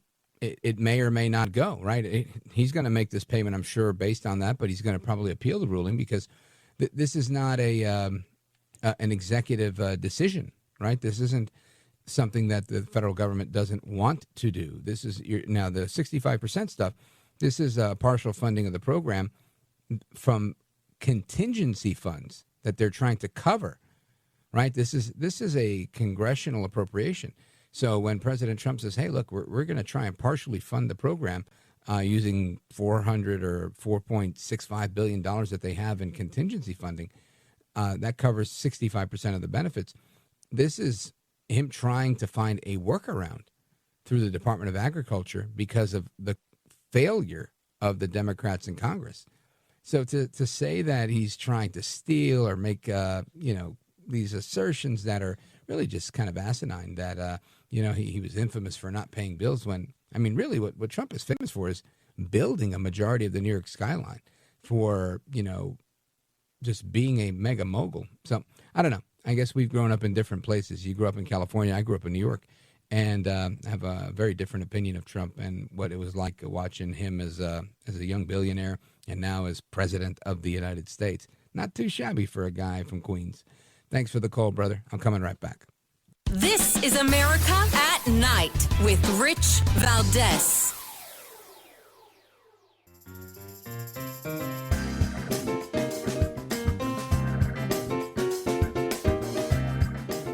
America at Night with Rich Valdés. All right, amigos, welcome back. Rich Valdés keeping you company this evening. And there's a bunch of people that are up in arms about the government shutdown. And I would presume rightfully so, right? There's no shortage on the amount of taxes that we're paying to fund that government, yet that government refuses to be open and do what it's got to do. So we're at, I think, 35 days today, right? Is that the right number? will we make it another 25 days where the president has the authority to permanently remove the people that are furloughed? And earlier today, I heard a CNN commentary saying between Fake Tapper and some other woman who I don't know her name, but she had headphones on. And they were both saying how Elon Musk relished in cutting in Doge, but they framed it as he enjoyed inflicting pain upon people by taking away their jobs. I would say I think he might have relished in the idea of cutting billions of dollars of waste in the federal government, which was his mission. But either way, right? Potato, potato, tomato, tomato. I get it. They're not fans. But the Democrats are, in effect, handing this over to Trump, right? They're going to take Elon Musk's famous Doge chainsaw and hand it over to Trump in the Oval Office. Right? Why are they going to do that? Why are they going to let him permanently remove these people? Now, my gut tells me they're going to try and make a deal before Thanksgiving, but maybe not, right? Maybe not. If this afternoon's decision to fund SNAP through November, if that is a lawful thing that came from this court and it happens, what then happens for the following month? Right? And will they let it go into that 60th day where President Trump gets to fire all these people with the reduction in force notices? I don't know. I can't imagine that they would do that because, again, the way the rules are written, this goes there. Now, President Trump is advocating to Republicans saying, listen, let's kill the filibuster. Let's terminate this.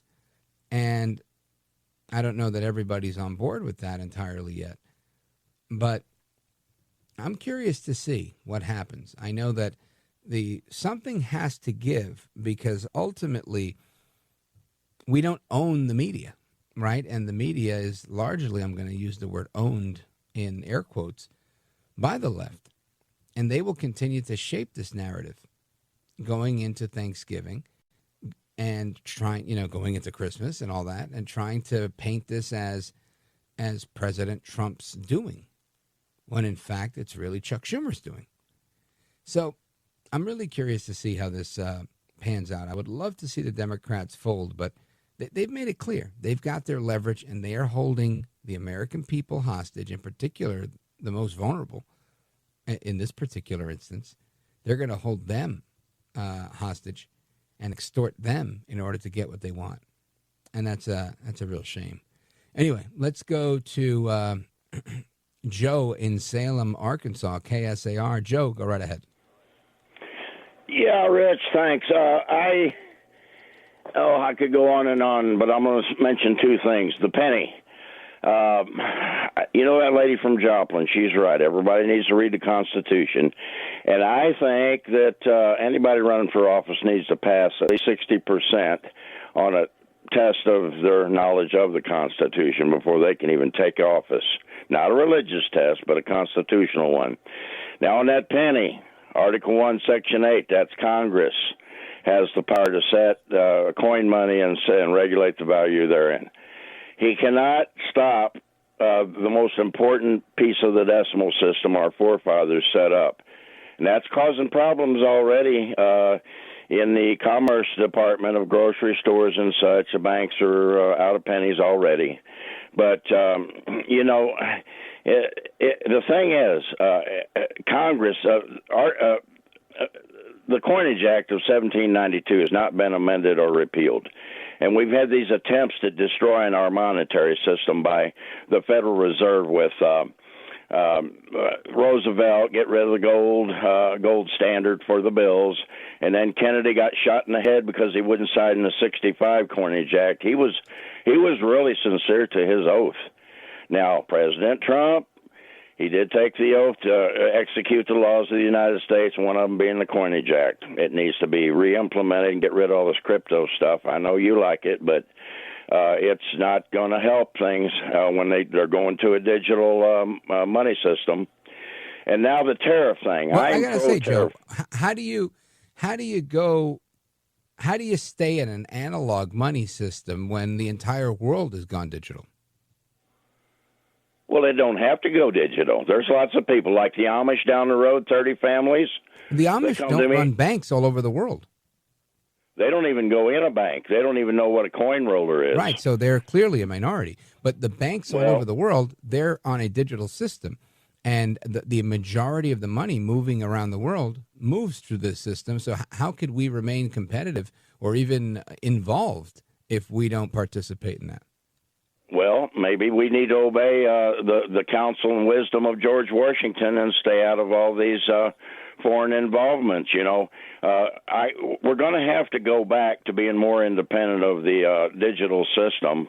Besides, you get in a digital bank account, which I do not have one. Every move you make is known by the federal government, and that's not their job to know what we're. Any money in a bank? I keep $100 to cash my Social Security check in there, and that's it. Right. And, now, whatever bank you're using, they have a digital system. Whether or not you use your username and password or use the app is a different story, but the bank is digital. That's right. But me and everybody in this county, I mean, the paper checks, we're still on a paper check. If you know how to fight it, you can stay on a paper check because there's no penalty for not having a auto deposit. A lot of people think they had to, but this whole county. Most people just want to avoid the time that it takes for the check to clear. Well, that's fine. If you choose that, that's fine. But some of us like to go through without, and your money's not tied up in an account that can get hacked.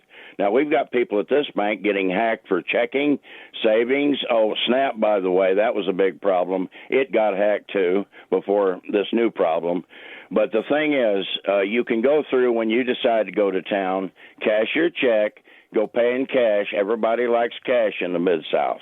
I don't care where you go. I don't see cash is king, like they say, and I don't see cash being done away with. Too many people like the privacy I don't think aspect it'll be done of it. away with. I just don't think we can avoid going digital, and crypto's clearly here to stay. Bitcoin is worth more than $1 on any given occasion, and it's got a pretty good track record. It's worth more than gold too. So I don't think there's any future in sight to go away from digital currency like Bitcoin and others. Thank you, brother. I appreciate the call. I got to take a pause right here. We're coming right back. This is America at Night with Rich Valdés.